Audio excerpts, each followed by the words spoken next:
ভাইরে, আমি 10 বছর প্রবাসে ছিলাম, আমি বুঝি প্রবাসীদের এই কষ্ট।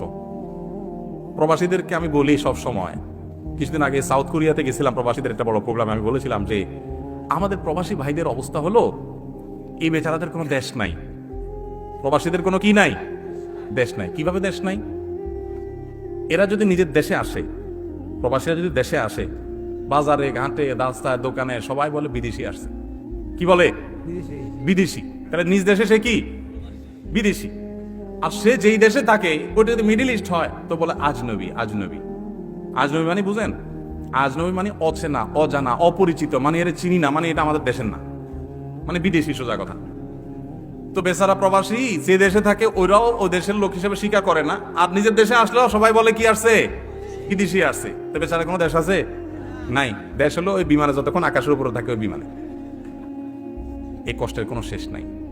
সারা জীবন উপার্জন করে কাউকে খুশি করতে পারে না। এত দেওয়া দেওয়ার পরেও মানুষ কি হয় না? খুশি হয় না। এত নাশকর, এত অকৃতজ্ঞ আমরা, এত নিমক হারাম আমরা, যে যা দিছে আলহামদুলিল্লাহ। বাপ মা পর্যন্ত খুশি হয় না, স্ত্রী পর্যন্ত খুশি হয় না, অন্য মানুষ তো পরের কথা, শুধু চাই চাই চাই। কত কষ্ট সেখানে তারা করে। যদি তারা একেবারে আরামের মধ্যেও থাকে, প্রিয়জন থেকে দূরে থাকার কষ্ট কত বেশি, এটা যারা জেল জীবনে থাকে তারা বুঝে। আর যারা প্রবাসে আছে তারা কিছুটা টের পায় কত কষ্ট হয়। এজন্য প্রবাসীদের প্রতি জুলুম করবেন না আল্লাহর রাস্তায়।